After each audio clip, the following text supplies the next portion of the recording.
nongeye kubaha ikaze cyane mwese aho muri hirya no hino nkuko mubibona ni Jackie Flower aho ndi mu mujyi wa Kigali mu isoko hafi isoko rya Nyarugenge iryo bakunda kwita City Market.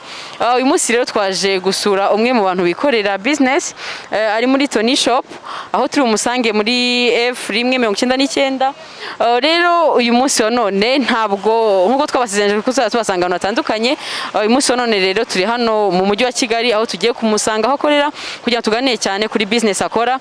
Kwibutsa ko we wakora subscribe utarayikora nawe ukoze nkubutsa ko wakora share ndetse na like na comment. Rero reka tugende tumusanga aho akorera. Imana ibahe umugisha ntuve imbere ya televiziyo yawe. Rero nongeye kubaha ikaze nkuko nari mbasezeranyije ko tuje muri Tony Shop muri soko rya City Market muri F199 aho tuje kureba umubyeyi mwiza cyane nkuko mubibona nga turi kumwe. Rero reka muhe ikaze atangira twibwira. Tuguha ikaze mubyeyi. Murakoze, nitwa Umutoni Christine, ndi umumama w'abana 4 b'abahungu, mfite umutwaro umwe nkunda cyane, nsengera muri SHILOH, niyo nkora umurimo w'Imana. Murakoze. Wow, avuze akantu rero afite abahungu 4 nkuko bibabwiye, abasore beza cyane n'umutwaro umwe akunda cyane, arabivuze rwose n'ukuri. Papa turagusuhuje rero cyane.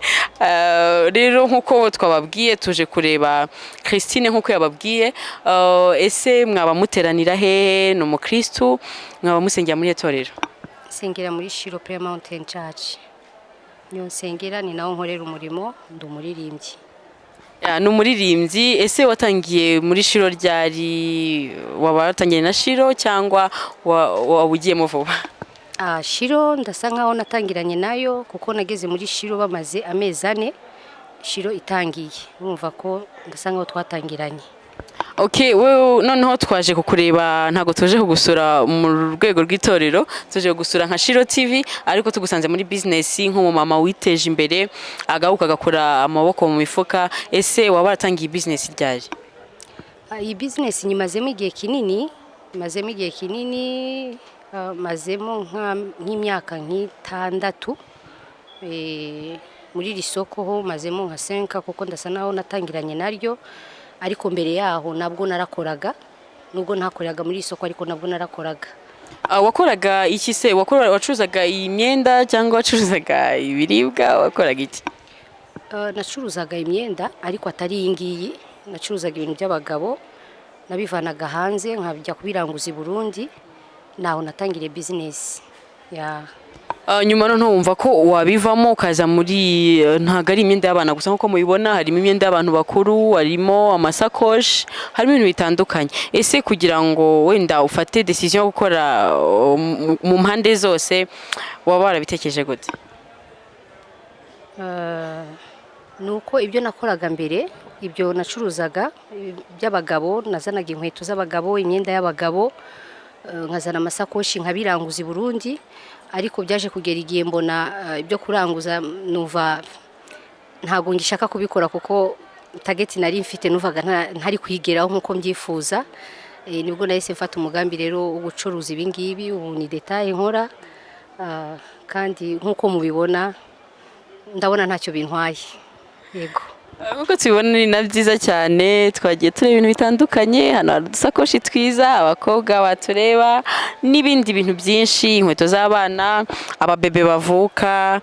Ese mama Christine mubona turi no mu bihe bitoroshye bya corona, nibihe business ubucuruzi bwinshi n'ibintu bigiye bitandukanye byagiye bisubira inyuma cyane. Ese nkamwe nk'abacuruzi muri iri soko mubona hari ingaruka runaka by'abagizeho? Ni nk'izihe mubona? Mbese abakiriya mwabona gacyamara cyababona?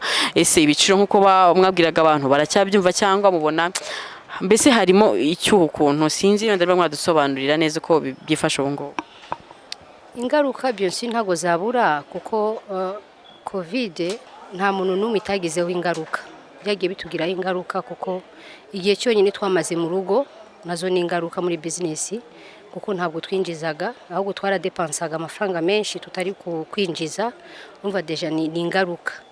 Rero ariko turizera ko buhoro buhoro bizagenda bigenda neza amafaranga ntabwo turi kubona abakiriya nk'uko bikwiriye. Urabona ko turi gucuruza imyenda y'abana muri iki gihe, ababyeyi bari kurwana na za minervare n'iki byose no gushaka kurya, kugira ngo umuntu ajye kugura umwenda w'umwana ntabwo byoroshye, ariko hamwe no gusenga turizera neza ko Imana izabikora neza, tuzabona amafaranga, turabyizeye kuko ari cyo twavuganye n'Imana.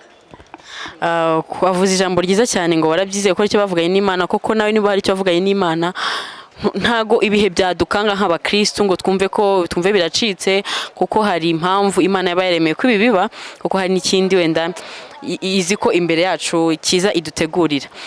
Ese nk'abantu wenda mwaba mwaratangiranye bakoraga, ese hari abantu baba baracitse intege muri bino bihe, ukaba hari nk'umuntu wabonaga mu muryango wenda byaba byaranze akavamo, cyangwa bose abo mwakoranaga ubona bagikomeje? Benshi ubu ngubu baracitse intege, hari n'abantu benshi bari kugenda bafunga imiryango bagasubiza imiryango y'abandi, bakavuga ati ntabwo tubishoboye, kuko ntabwo wajya kwishyura amafaranga y'inzu utinjiza.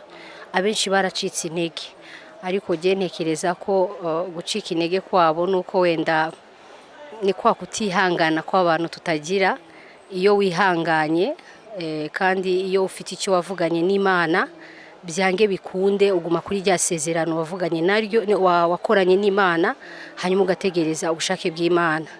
Gucika intege rero, abantu bari gucika intege cyane, abenshi bari gutaha, bari gusubiza imiryango y'abandi, ariko jewe muri abo bantu ntago ndimo, kuko ndacyategereje icyo Kristo yavuganye nanjye, kandi nzi neza ko nzakigeraho. Wow, aho ngaho wenda turi no kugana ku musozo, nihe nama wagira abandi babyeyi, wenda duhere kuri generation y'abantu batoya? Hari umuntu yumva ko afite amafaranga make akumva ko adashobora kuba yakora business, nihe nama wenda wabagira? Ese umuntu ashobora gutangira ku mafaranga make akagenda azamuka, nubwo wenda tutagiye muri detail cyane ngo tukubaze, bitewe no kuba watangiye wenda waheraho ubagira inama. Umuntu ashobora gutangira ku mafaranga make akagenda azamuka, ese ibyo birashoboka ko yagera ku rundi rwego yaratangiriye hasi? Nukuri burya ikintu iyo ugikunze, d'abord ugomba gukunda ikintu. Iyo ugikunze byange bikunde ugera ku ntego yawe, kuko nkanjye giye ku giti cyanjye, nguhaye katemwanyaje gatoya, natangiriye mu dufaranga duke dushoboka, make cyane, ariko kubera ko nakundaga ubu bucuruzi, numvaga mbukunze, buhoro buhoro ngenda nzamuka. Natangiriye muri groupage, muri metero, buhoro mva muri metero imwe njya muri metero ebyiri, buhoro buhoro. Uyu munsi Imana iramfasha, mbona umuryango wanjye. Urumva nuko nari nakunze ubucuruzi. Iyo ukunze ikintu rero ukagishiramo imbaraga zawe zose hamwe no gusenga cyane cyane, ntekereza ko nta kintu na kimwe udashobora kugeraho. Rero abantu nagira inama, banza ukunda umurimo kwanza. Iyo ukunze umurimo ukawushiramo imbaraga zawe zose, ukanasenga, ugera kuri. Rero nta muntu ushobora guca intege ko nta kintu atagi, kuko n'abantu babifite ntacyo bahaye Imana, nuko bakunze icyo umurimo bakora, barawukunze. Muri uko kuwukunda rero bituma bagenda bazamuka.